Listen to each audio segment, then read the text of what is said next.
Are you sick of government lackeys who say you didn't build that? Are you tired of elitists who think you need a government permission slip for everything? Everything you do is an A to B conversation, and the government should see their way out of it. Create true free markets by adopting the BIPCOT No Government License. The BIPCOT No Gov license allows use or modification of any product, service, or software except by governments or government agents. Go to bipcot.org. That's Bravo, India, Papa, Charlie, Oscar, Tango.org. My fellow sheep, election season is upon us. Are you one of the 12% of Americans who still approves of our government? Then we need your help to force the other 88% into compliance. Our democracy depends on it. We're an organization called Citizens Against Too Much Unfettered Freedom, or CATMUF. CATMUF is a bipartisan flock of sheep whose goal is expanding government until nothing else remains. Because the government is here to help you. How can you help CATMUF help you? By only voting for candidates dedicated to expanding government. It's easy. You don't need to study the issues. No matter what a politician says when running for office, they're all dedicated to expanding government. And make sure you tell all your friends and family to vote for more government. Here at CATMUF, we don't care if you vote Democrat or Republican, as long as you vote for candidates committed to growing our federal family. CATMUF, because folks just aren't smart enough to handle real freedom.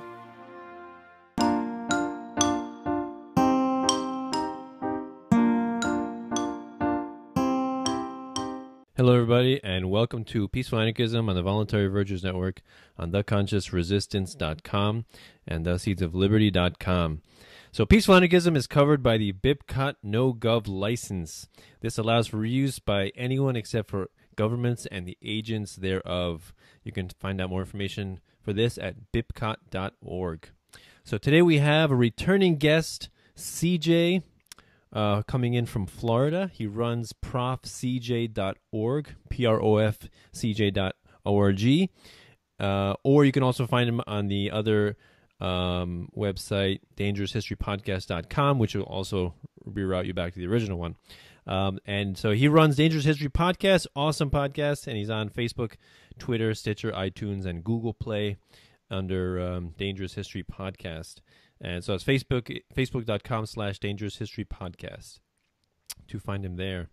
And yeah, we're going to discuss, he did a couple of interesting episodes on slavery. Is it History of North American, right? Yeah, I think, right? North American slavery. 7 episodes, and then a fascinating episode with, it was an interview with Jim Coonigan on the Milgram Experiment, the Stanford Prison Experiment, and the Asch Conformity Experiment. So we're going to talk about those fun topics. So CJ, thanks a lot for coming back on the show. Hey, you're welcome. Good to be here. Yeah. I feel like I got to get you back on every once in a while because your episodes are just too fascinating to not share with my audience. So yeah, maybe we'll start off with the slavery one. And I think I forget the last time I checked it, but so I guess you started what in the 1500s, the 1400s, something like that. Yeah, pretty much. I mean, I talked a little bit about slavery going further back. I kind of briefly glossed over like ancient Rome and some of these other, earlier slave societies, because slavery obviously existed for most of human history, but it's not the same thing from one time and place to another. So, what it meant to be a slave didn't always mean exactly the same thing. But yeah, I mean, the bulk of it started like 1500s, because mostly the series was focusing on the, what people today most commonly think of when they hear the word slavery, which is the shipping of enslaved Africans across the Atlantic to the New World to, work on plantations primarily. So, that really got going. 1400s was when the Portuguese started to sail down around the coast of Africa. And they were the first Europeans to really get heavily involved in all that stuff. Yeah, it reminded me of the video by Stefan Molyneux, The Truth About Slavery. I'm sure you heard of that or seen that, but it's a fascinating video, and it really illuminated a lot of things for me when he made that. And one of the things that he said, which really caught my attention, was that everybody points to white Europeans, I guess white European Christians, right, as being the sole culprits for slavery in the world. Whereas, as you mentioned, slavery has been with many cultures for a long period of time, and even a very little mentioned slavery in the Middle East, right? The what was it called? The Trans-Saharan Slave Trade, right? And how the one interesting idea with that is, or the interesting thing is, that there is no thriving black population in the Middle East, as opposed to now there is an enormous black population in North America, right? And why is that? Because they practice castration and really, really horrific things that basically prevented them from procreating. Yeah, that was the other slave trading route. The one route went west to the west coast of Africa, and from there across the ocean, and the other one went eastward across the Sahara, ultimately to the Middle East. So yeah, I mean, I didn't get into that one very much in this series, simply because the series was focused on the American aspect of it. But yeah, it's important. Yeah, no, I just wanted to mention that because nobody really pays attention, or most people don't even know about it, which is just fascinating to me. But also the other thing that I remember you mentioned in your series was how most people point to racism as like the reason that there's racism in this country is like, look at the slavery. That means that people were racist against the blacks, right? The whites considered themselves superior, whereas when you actually look at what actually happened, it wasn't necessarily just white people that were trying to enslave black people. There were black people enslaving black people, and the whites couldn't even enter the continent of Africa because they would die from the harsh environment. So they actually had to hire, was it like mercenaries or warlords to actually kidnap and bring these people to the shores so that they can be taken to the New World, right? So it was immensely dependent on blacks enslaving blacks. Yeah, well, slavery had already existed in Africa. Racism is not a necessary part of slavery. It was a central part of slavery as practiced in the Americas, but it's not necessary to have slavery as such. So, Africans had been enslaving other Africans. And, if you go way back in European history, back to, say, the early Middle Ages, there were white Europeans enslaving each other in a lot of countries. Right. And, you go way back, probably the worst form of slavery that, at least that I'm familiar with, is the enslavement of Greeks by Greeks. And I'm talking, of course, about the Spartans enslaving the Helots, who were just other Greeks that the Spartans conquered. And, one of the most brutal and dehumanizing forms of slavery that's ever been recorded in history. And, these are just Greeks enslaving other Greeks. So racism is not a necessary, condition for slavery. It's just one of the kind of somewhat peculiar features of how it operated in the Americas. Sorry, what was the rest of your question? No, yeah, I was just mentioning how people point to racism as like, oh, that's why it happened, whereas what you mentioned and the way you described it was that no, actually, racism was most likely the afterthought, the reason, the after the fact justification for the enslavement. We're doing it because we're better than them, whereas that wasn't really the original purpose. It was just about power. You can have power over other people. And then later it was justified with, oh yeah, because what is that?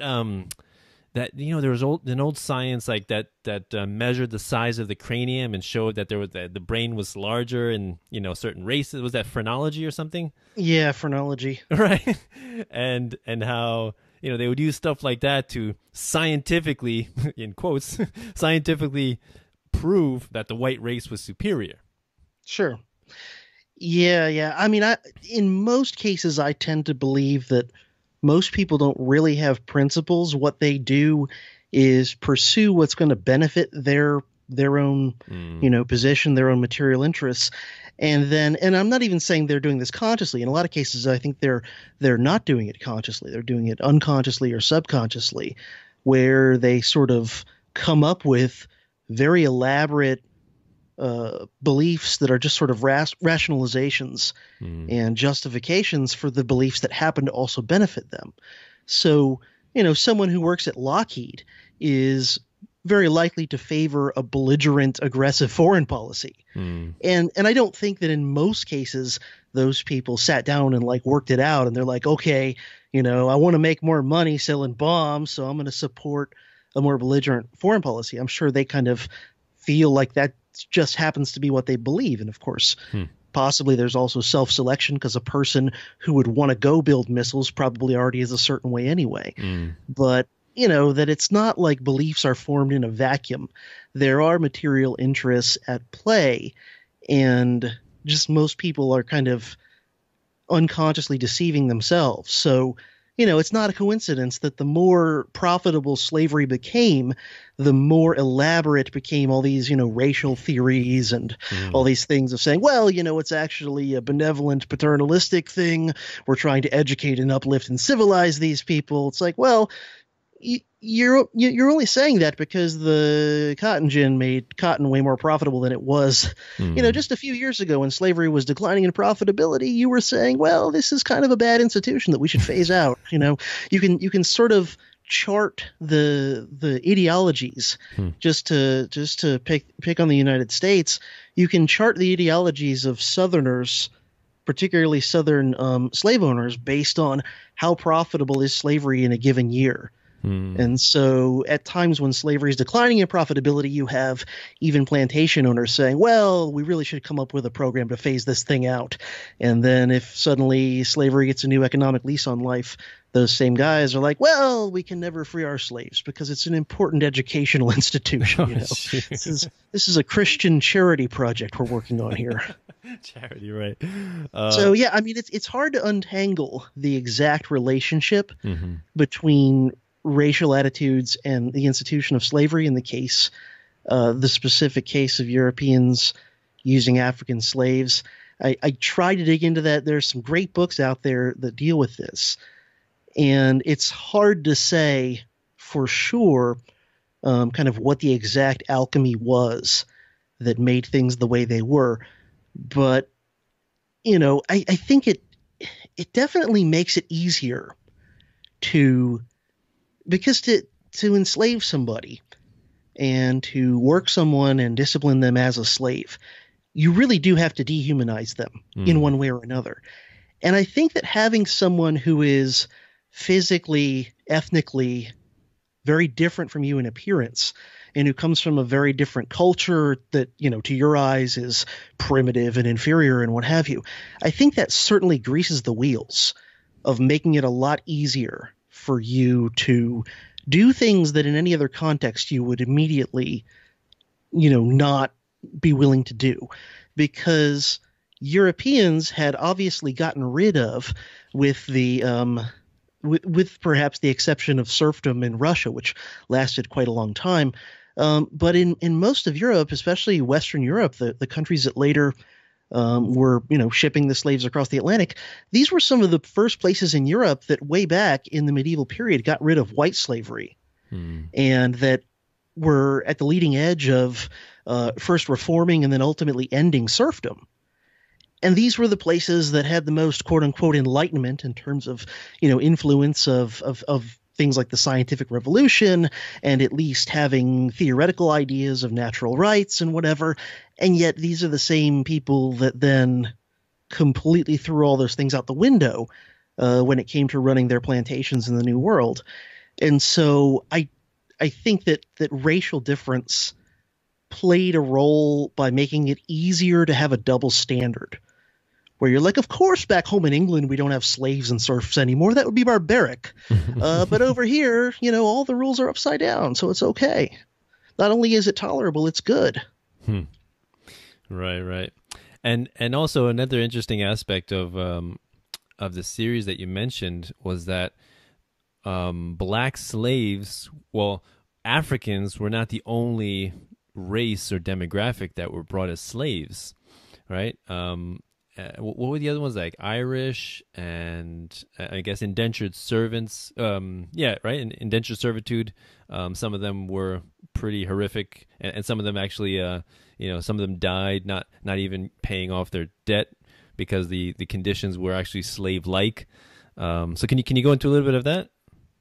Yeah, and the book to read for a lot of the basics of that story that a lot of people just don't know is a book called White Cargo, and I forget the authors' names. I think there's two authors of it. But yeah, they're a huge percentage of the people that came over to a lot of the North American colonies were actually unfree. Now, some of them were closer to being in a condition of absolute slavery than others. Some of the Irish in particular, especially ones who had been rounded up in relationship to rebellions and things like that, basically were treated like slaves. With some of the indentured servants, it's a little bit different. It's not quite as bad of a position as being a slave, but it certainly is not what any of us would consider, free, a free individual with full rights and what have you. I mean, at best, indentured servitude is sort of like temporary slavery. And yeah, conditions were horrible. So for a long time, most of them wouldn't live out. They'd have basically 7 years or something like that in most cases. And especially in a place like early Virginia, your odds of being an indentured servant in those horrible conditions and making it 7 years were not very good. So, and there even were some cases of white slaves being sent to some of the Caribbean islands and being worked, basically to death in a lot of cases. And you can just imagine, a bunch of very, very pale Irish slaves getting sent down to Barbados and being worked all day long on a tobacco plantation or whatever in the sun. I mean, how long are those sorts of people going to last in that climate? I mean, just, not good.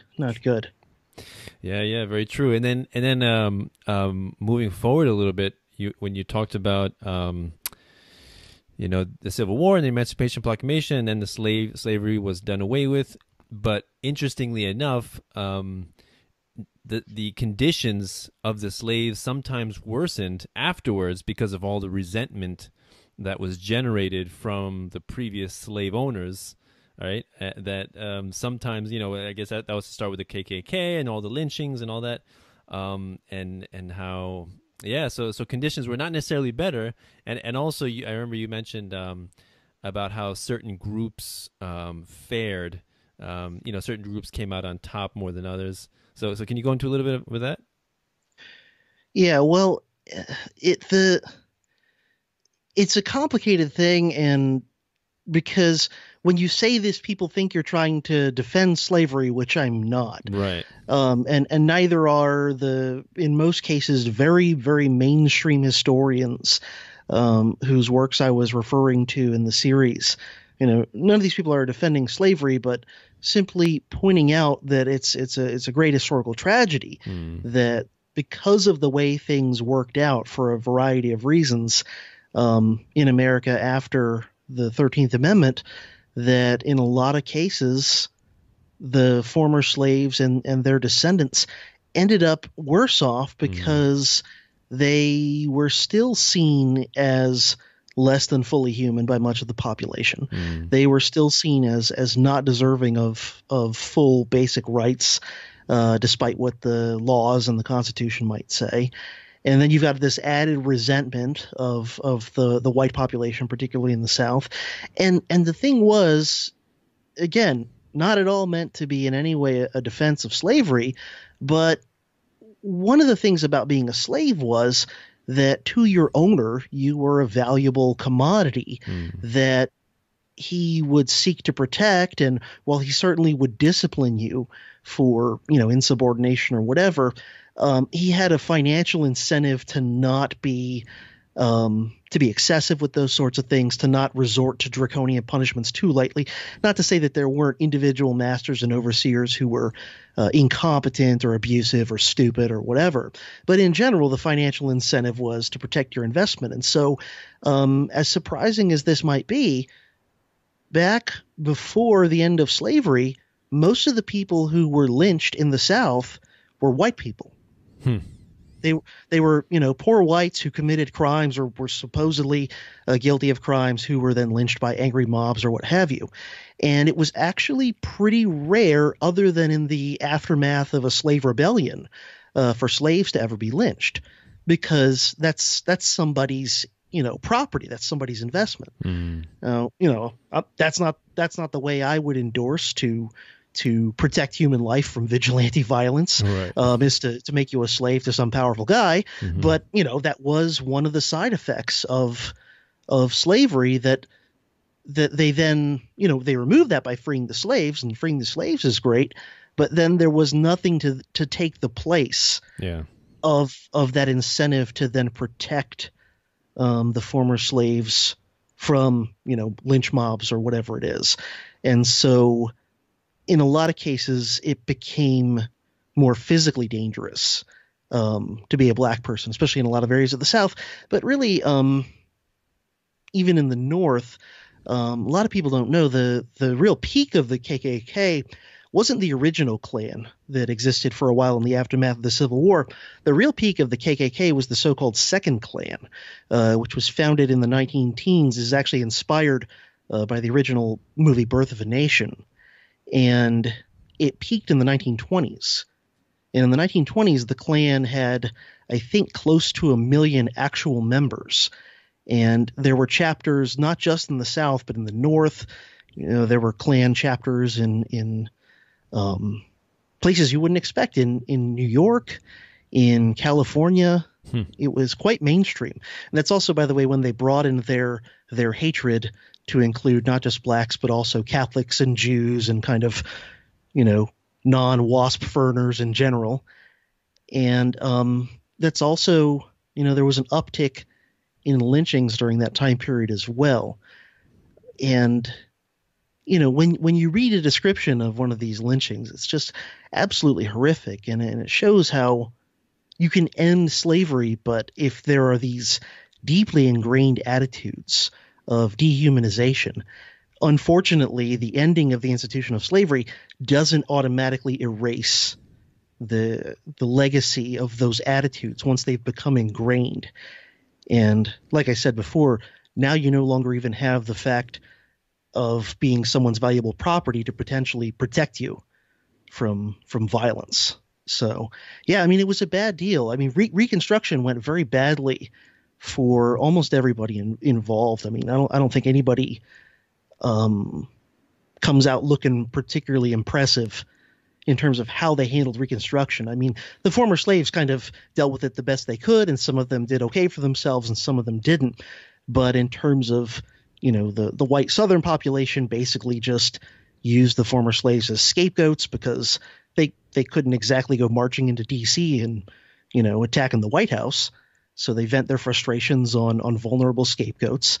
The Yankees, the carpetbaggers who came in and ran the South for about 10 years after the Civil War, a lot of them were corrupt and incompetent and, didn't really – I don't know what could have been done better, but it certainly didn't turn out very well. So yeah, I mean, it was just a mess, unfortunately. And there's a pretty good book called Greatest Emancipations by, I think, Jim Powell. And his argument there is that when you look at how slavery was ended throughout the Western Hemisphere, not just in the United States, because a lot of times we get sort of tunnel vision just on the United States. But, there was slavery throughout the Caribbean and Latin America as well. And in all those places, between about 1830 and the 1880s, it went away. And the main argument of Greatest Emancipations is comparing all these different emancipations in all these different countries, that the more violence accompanied the ending of slavery in a country, the more likely that country was going to not do very well after emancipation. That there was going to be more racial problems, more racial tensions, and so on. Whereas in the countries where slavery was done away with mostly or entirely peacefully, while, nowhere did it work out perfectly, there tended to be less, bad legacies than in places where slavery was phased out as the result of large-scale violence. In fact, only the United States and Haiti in the entire Western Hemisphere had huge amount of violence as part of the ending of slavery. Yeah, that's a really, really important concept to let people know, because a lot of people say, how difficult it was to let it go, and that, so many people died. Was it like 500,000, 600,000 people died Civil War for, trying to free the slaves. But then you're like, actually, most countries, most nation states in the Western Hemisphere did not have a violent revolution, and they did so peacefully, and there was a transition, and it's like, wow, okay, so people don't have to die in mass numbers to have a change of paradigm. But actually, I wanted to ask you another interesting question, which is, so the institution of chain slavery was basically one giant government program, right? It wasn't a function of the free market, right? It was entirely state run, state subsidized, the legal system justified it, right? Sanctioned it and all that. And so I the way I look at it is like it was imposed, and I guess the more powerful and the more wealthy and the more well connected embraced it, but for the most part, most people did not. What would you say about that? Yeah, well, I mean, to some extent, the way that slavery was carried out in America could be seen as a form of welfare to the wealthy, because it ultimately was backed up by the state. It was the state that, at the end of the day, enforced the various slave codes, and it was the state, and in the case of the United States, ultimately the federal government, that stood ready should a slave uprising get out of hand. And so, yeah, day to day, either a master or an overseer of some sort would be the one day to day watching the slaves on a particular plantation, meting out punishment for infractions and that sort of thing. But if you forced the owners of slaves to foot the entire bill for policing all of their slaves, keeping them all in their place, right, putting down rebellions when they happen, slavery becomes unprofitable very quickly if you do that. Mm-hmm. And so what you do is, through taxation and some other means as well, is you socialize the cost onto the population at large. And so in the case of just looking at the South, about 3/4 of white Southerners didn't own any slaves, not because they were committed abolitionists or anything like that. There's all reason to believe they were as racist as anybody else, but it was because they couldn't afford it, because slaves were very expensive. And so, and even of those white Southerners who did own slaves, most who did own slaves owned fewer than 10. And it was a very small, very elite group who owned the big plantations and the huge numbers of slaves. And so what the small elite would do is to spread the cost out amongst the population as a whole. Now, you do that through taxes, part of which goes to supporting the kind of enforcement groups necessary to keep the slaves in their place. And in the case of the South, they even had something called slave patrols, which in most areas of the South, especially the areas where there were lots of slaves, every white male citizen was supposed to serve on the slave patrol, which is sort of like a militia, but its main purpose was keeping an eye on the slaves and putting down rebellions and that sort of thing. And this was just an obligation. And it was generally not a paid job. It was just an obligation of, you're a citizen of this county in South Carolina. All right, you got to do this much service. And so that's another way they could socialize the costs of slavery, even amongst the part of the population that owned no slaves. Now, and then beyond that, of course, the even the northern population is to some extent subsidizing the enforcement of slavery via the federal government and all the federal laws dealing with slavery. But how do you do that? How do you get, at least in the case of the poor white Southerners who don't own any slaves, how do you get them to not just grudgingly but very happily and willingly pay for the enforcement of slavery? Well, the answer is you inculcate racist ideology in them. And you make them absolutely terrified of the slaves getting out of hand. You make them see the slaves as the threat and the enemy, rather than the rich plantation owner who owns all the slaves as being the main source of problems. And so that makes them quite happy to pay in one way or another for helping to enforce slavery.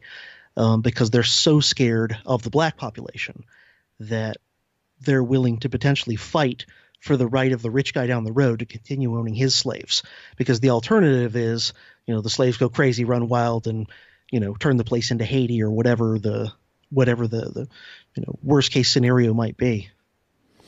Yeah, that's a really, really good point, and it's something that I think in a lot of debates, voluntarists and anarchists have with status is that slavery is what happens when you let the market free, right? Because people, it's just easier, it's just cheaper. You just enslave a bunch of people and you force them to work for you, and and you save money like that. And exactly what you said is, no, actually, it is very expensive to whip a man to make him work, and then make sure he doesn't leave, and then what if he escapes, and what if he rebels, and how are you going to protect yourself, and all this stuff, Whereas what if you just employed him and paid him to do that work? Sure. How much easier? Yeah, if you're paying to enforce it out of your own pocket, I mean, can you imagine what it would take? Let's say you had a very large plantation with 400 slaves on it, and what would it take for you to hire enough private security that you could actually get all those people to do whatever you want all the time and make sure they're not running away or looking to stab you when you're sleeping, or, I mean, it would quickly take the profit out of whatever the hell it is you're growing.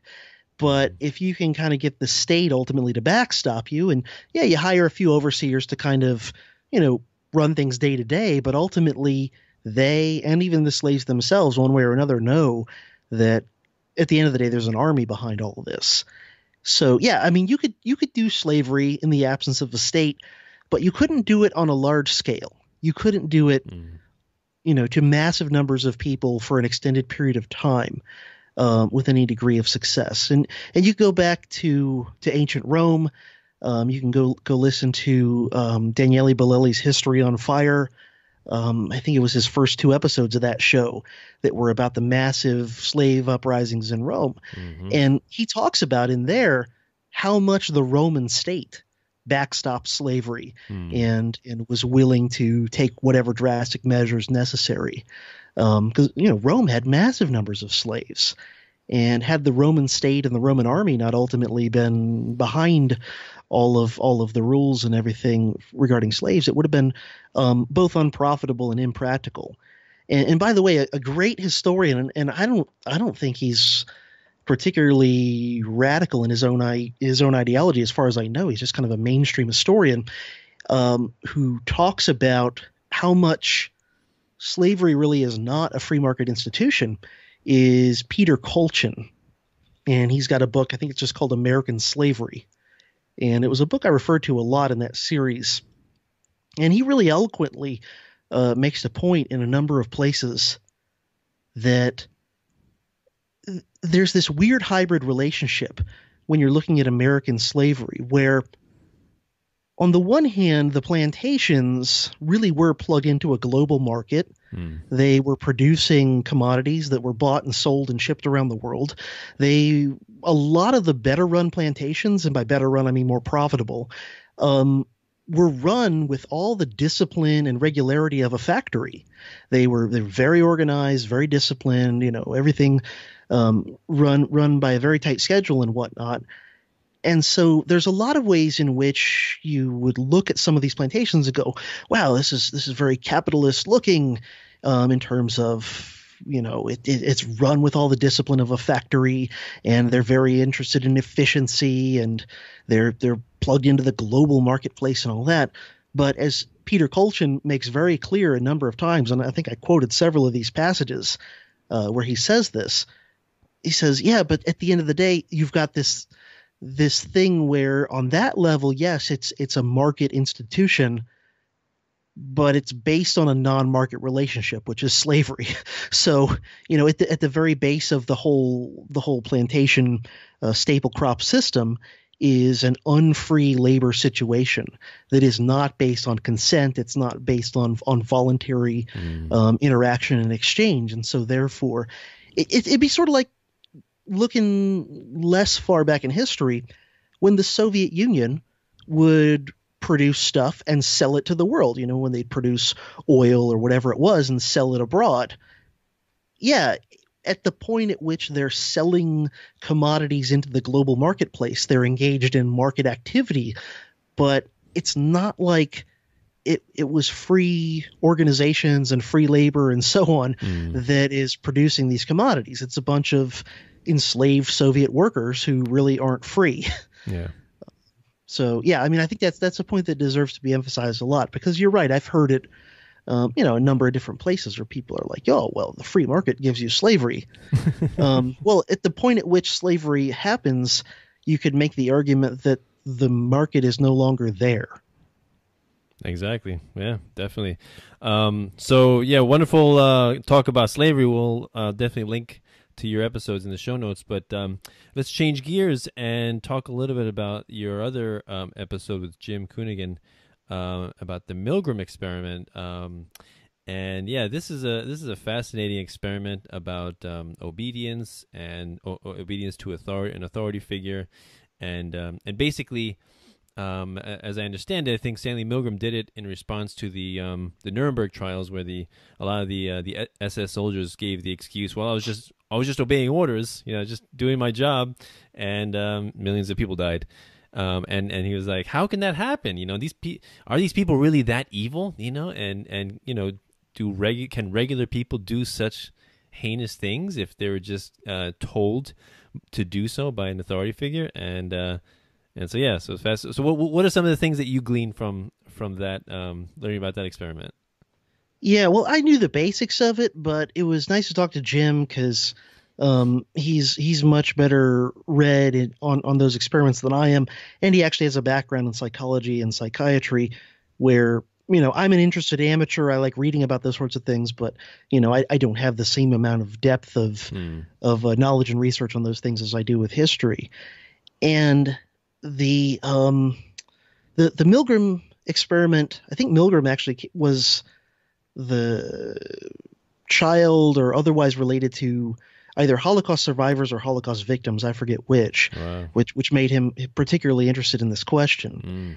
And the idea was you would have someone being brought into an experiment, and they thought the experiment was about learning. And the idea was you'd have the quote-unquote teacher, who was actually the test subject of the experiment, on one side of a glass panel, and then a learner on the other side. And the idea is that the teacher is supposed to shock the learner if a learner answers a question incorrectly. Now, in reality, the quote-unquote learner is just an actor who's in on the experiment too. And he's not really getting shocked. He's just acting. He's pretending to get shocked. But of course, the so-called teacher, who's the real test subject, doesn't know this. The teacher believes that he's really shocking somebody when he gives the wrong answer. And as the learner gives more wrong answers, the teacher is supposed to up the ante in terms of how much he zaps the learner. And then, of course, the learner acts more and more injured. At one point, even says something about a heart condition and really starts to get distressed. In some cases, they even had the learner pretend to pass out, like just pass out entirely. Right. Some people even kept shocking the learner after the learner had appeared to pass out. Right. Now, they did so reluctantly. And most of the time, the teacher, the real test subject, the one doing the zapping, most of the time was showing signs of distress, most of the time was showing signs of reluctance, but in a surprising number of cases, and I forget the numbers off the top of my head, they were willing to keep escalating the pain they were inflicting on the person on the other side of the glass, simply because a guy with basically a lab coat and a clipboard and, the kind of notion of being a faculty member of a prestigious university tells them the experiment has to keep going on. So there's troubling elements to that, of course. There's kind of scary things as far as how much people will obey authority figures, even if they're doing it reluctantly, even if they're clearly uncomfortable. But there were some hopeful elements as well, where it showed that, in certain circumstances, people would stand up against it. And one of them was, and this is repeated in a number of other experiments that deal with sort of conformity in other ways, that when you have someone else on your side, you're more likely to do the right thing. So if there's someone else in the room who is also an actor but who's pretending to be another teacher in the experiment, if you have an actor go in and be like, I'm not doing this is wrong, it's more likely the other person will suddenly grow enough of a spine to take a stand as well, which on the one hand is kind of depressing. On the other hand, it means there is some hope. Right. I don't think most people are psychopaths, but I think that a certain percentage of people will do what a psychopath tells them to do. Mm-hmm. And so, it's kind of, at least provides us some hope to think that if enough people do start to take a stand against obeying authority when authority is really ordering them to do something heinous, that there could be a potential force multiplier effect where other people who might otherwise have gone along with it might say, oh, to hell with this, I'm not doing it, it's wrong. And I think we can see some real life instances of this as well, particularly around like the fall of the Iron Curtain, fall of the communist bloc in 89, 90, 91. There were cases where soldiers or security forces were ordered to fire on demonstrators and whatever, and they chose not to, and they chose to actually go join the demonstrators against the government. So there's little gleams of hope to be found, despite the fact that a lot of it's kind of downbeat. Also, there was another study based off the Milgram experiment where they showed that people who score their personality scores as like very friendly and agreeable are the ones more likely to do what the authority figure says. And the people whose personality is listed more as like, cantankerous and contrarian and that sort of thing, those are the people who are more likely to not push the button on you. Wow. So yeah, it's the kind of, more tough to get along with people might be the ones who won't pull the plug or push the button on you when a guy with a clipboard tells them to. See that? So the guy that pisses you off at work, you should really make friends with him.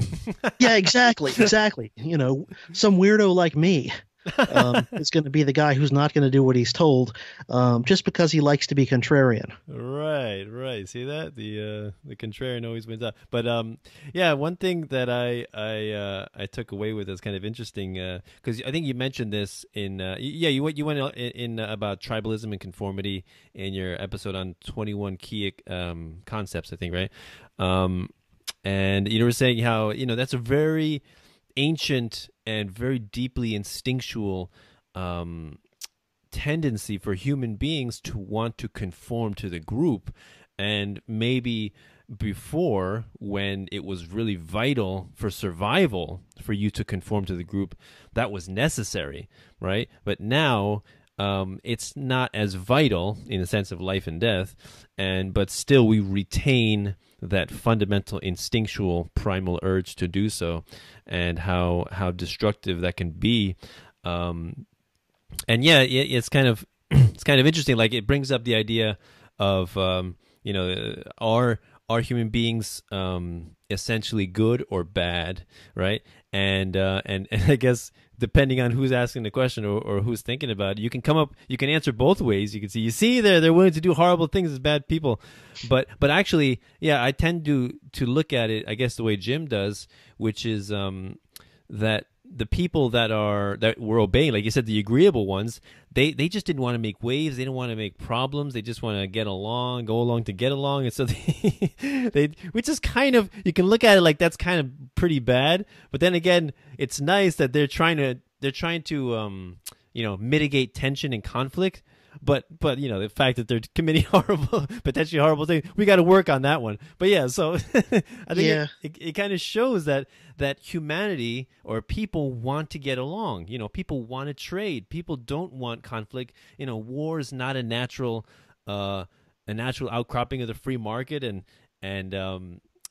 people don't want to be aggressive and violate other people's consent. Like, that's not something that most people want to do, right? Most people just want to earn money legitimately and raise their kids, and and have a good life and teach their kids how to good life. So I think that's kind of one thing that I take away from. Yeah. And to me, it's like this impulse gets hijacked by the leaders. That, like, to me, that's what ends up happening to this impulse for, kind of tribalism and getting along with the society in which you find yourself. That's not necessarily negative in and of itself, right? I mean, you can imagine a scenario in which you live in a society where everyone's rights are generally respected and there's, kind of widespread belief in aggression is wrong. And, I'm sure there would be people who wouldn't go along with those norms and who would have to be dealt with. But in a society like that, if you want to conform, that's okay, because you're basically conforming to leaving people alone and treating people with respect. Because one of the things is that human nature clearly is, above all else, malleable. And it, I forget where I first heard this, but I think it's true, that it's sort of like liquid. You pour it into a container, it takes on the form of the container.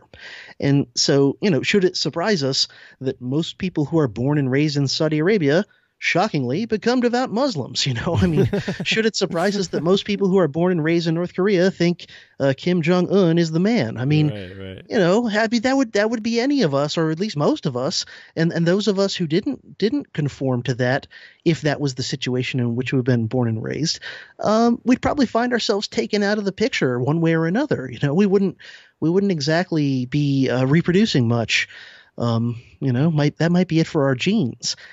And so, it's not necessarily a bad thing that most people want to just sort of go along and take the path of least resistance. The problem is when you have these societies and cultures and institutions and things that are not geared towards respect and respecting people's rights and not aggressing on others and that sort of thing.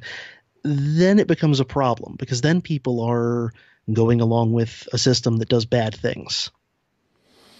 Right. Yeah. It's definitely a good point. So let's move on to the Stanford Prison Experiment. And I remember there was a movie made about this, I think, with Forrest Whitaker and Adrian Brody. And I was thinking about that when I was listening to you and Jim talk. But yeah, it's also another fascinating psychological experiment about the nature of power and how it can corrupt people. And it's not just that power corrupts, and absolute power corrupts absolutely. But what's also, I think, important to realize, and I repeat this often with people, is that power attracts the corruptible. Right? It's a magnet for those people that want to subjugate and dominate other people, right? Which is fundamentally why I'm an anarchist, and I assume you are too. That it's like we're not just against Obama and Bush and Clinton and those people. We're against the idea, the idea of somebody ruling over millions of people, and how idiotic and nonsensical and barbaric that is. So so go into a little bit about the Stanford Prison Experiment and what you gleaned from that. Yeah, I think this one's probably the best known of these kind of big experiments, because there have been multiple movies based on it. There was the Forrest Whitaker one a few years ago, and then more recently there was one that was actually very closely based on the true story. It had a guy playing, blanking out on what's the Zimbardo, Philip Zimbardo. They actually had the characters' names pretty much the same, and it was like very closely based on the real history of them doing that in some abandoned building on the Stanford campus or whatever.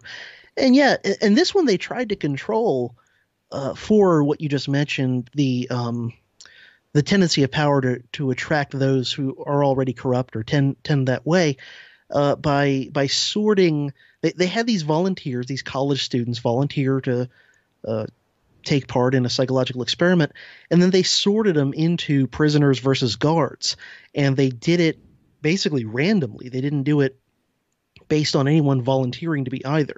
And so they even more or less minimized that whole aspect, that the guys who became the guards hadn't hadn't been able to choose to be a guard. They just were assigned that. Right. And they were given very little training. I think they were given some kind of little uniforms and something that I've always found interesting in a variety of places, mirrored sunglasses. That there's something about wearing shiny aviator shades that block your eyes from people looking at you. You mean the ones that cops wear all the time? Yeah, exactly. Actually, my brother refers to those as douchebag glasses. I don't know. Yeah. Yeah. I was wondering why they wear that. Yep. They play a part in this experiment. And I think there have been other experiments too where they've shown that little things like that, little things like wearing those sunglasses that conceal your eyes so the other person can't see your eyes, it actually does affect people's attitudes and their behavior and their willingness to be jerks and authoritarians and whatever. I think I also remember reading somewhere else that when someone gets in a uniform that's all black, it tends to also make them more, gung-ho. And of course, calls to mind the SS. It calls to mind the modern day hyper-militarized law enforcement. People in these all black tactical get-ups. They suddenly want to be Rambo. Right. But so they made half the experiment subjects prisoners, half of them guards, gave them a few basic rules and instructions, and then kind of let loose. And it was within, I think, less than a full day that the guards were starting to get very abusive, and they were starting to have serious problems, and the prisoners were starting to have all kinds of problems and breakdowns. And wasn't long before there were hunger strikes. There were people getting tossed into a closet for solitary confinement. Just all these horrible things started happening, and they ended up having to cancel the experiment early because it was getting so out of hand. It was actually Philip Zimbardo's girlfriend, who just came in to see what was going on, to visit him, who basically got into an argument with him and eventually convinced him to stop the experiment, because Zimbardo was getting sucked into the whole kind of role-playing drama himself. He was sort of part of the experiment and watching the experiment at the same time. And it shows you how quickly power does corrupt, even when it's, something that you would think everyone participating in this thing knows it's just role playing. And yet not only did the guards internalize their position and become abusive jerks very fast, but the prisoners internalized their position as subservient and, as kind of victims of abuse. They internalized it very quickly as well and started acting accordingly. And one of the things that I thought was very interesting that Jim was talking about on my show that I really hadn't known about was he said that the guards sort of broke into three groups in terms of how they behaved. And there was one group who were the real jerks who wanted to act like the warden on Cool Hand Luke and all these sorts of things, who were punishing the prisoners for imaginary things and whatever. Then there was a group that weren't really abusive, but they just wanted to do everything very strictly by the rules. They just, wanted to stick to all the instructions to the letter, even if it didn't make sense. And then the third group was the group that was trying to be decent to the prisoners, that was, trying to bend the rules when they could and help them out when they could, and did not actively participate in any of the real bad abuse. But on the other hand, the quote unquote nice group of guards also didn't do anything to stop the other guards when the other guards were being abusive. And so Jim was telling me that what would often happen is when really abusive things would be happening, the guards who were the sort of nicer guys would just conveniently not be around. They would just kind of, just like, oh, I'm going to go on break now. I'm going to go over here. Wow. And in our conversation, I mentioned to Jim, it immediately called to mind a lot of real life examples of that sort of behavior, right? Where, yeah, are there some cops who don't, go over the top, abusing people and whatever? Sure. But on the other hand, they never seem to be around to actively stop the cops who are doing really bad things, And you see that in any sort of hierarchical institution where there's a lot of authority and domination and top-down relationships where, the people that are the decent ones, relatively speaking, they never seem to, or very rarely, I should say, seem to actually stand up to and stop the ones who are the real, sadists, the real, bad people on a power trip. Yeah, definite parallels with, with law enforcement right there. Yeah. I mean, it's amazing that when you do talk to law enforcement about the idea, it's like some people ask law enforcement, if you were in the early 20th century, would you enforce Jim Crow segregation? And they said, yes, I would. Sure. And man, it's just amazing the amount of the way that they're able to completely turn off their humanity just because they have convinced themselves that they are a mindless machine, just being told, enforce this. But what's interesting about that is that even if they do convince themselves that they're a mindless machine, it's kind of impossible that they enforce all the laws. Because I mean, a simple conversation with law enforcement, a lot of anarchists and volunteers are more well versed in law in the laws than the law enforcement themselves, and they can actually school them, and yet that may prove to be a problem because trying to school a police officer in his own field because not always have a pretty outcome. Yeah, and it's made worse by. I have no idea how common this is, but stories have come out of some police departments and things deliberately screening out applicants who have high IQs, and deliberately screening out applicants who seem to have a really strong independent code of ethics. So, and those have been upheld by courts as being legitimate employment practices of law enforcement agencies. Like, oh yeah, it's legitimate. You don't want enforcers who are too smart or too independent minded or who seem to have a strong independent code of morality. Like, of course that should be a legitimate reason to not hire someone to be a cop or whatever. I mean, what else do you need to show you that it's not what you think it is? That this notion that there are all these noble altruistic people who just want to protect people. Yeah. Well, if that's the case, then why wouldn't you want to hire the most moral, the most intelligent, the most, honest, upright sort of guy, right? Interesting related side note on this topic. I was talking to a female friend of mine recently, and she said she was telling me about like the idea that how a lot of women have this fantasy that they like men in uniform, right? And I asked her, what kinds of uniforms exactly do you like? And she's like, oh, police officers, soldiers. And I'm like, okay, you just named 2 government jobs. Now, is there a man in uniform that's not a government job that's a fantasy? She's like, I don't know. and I'm like, all right, take the police officer. How about the private version of that? How about a private security? How about a mall cop? Does that turn you on at all? And she's like, no, that doesn't that doesn't do it.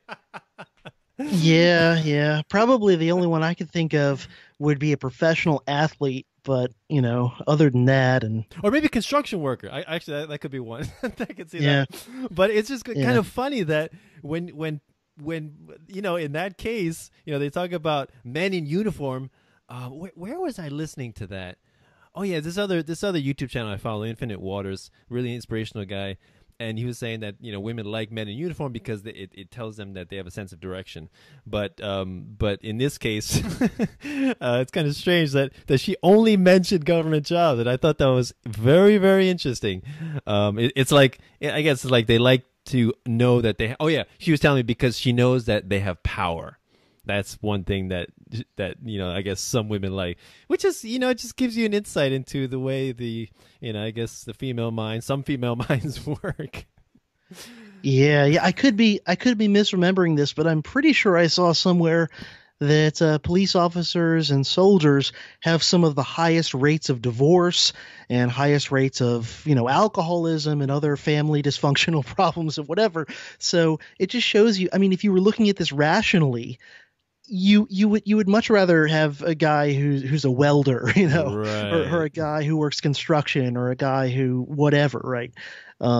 Because statistically, it's much more likely he'll be a better, more stable, long term, mate for you. But right. Higher rates of domestic abuse, just violence in the household, and just looking at their job, it's like, of course, it just makes sense. They have completely separated their mind and body. They've become like a shell of a human being.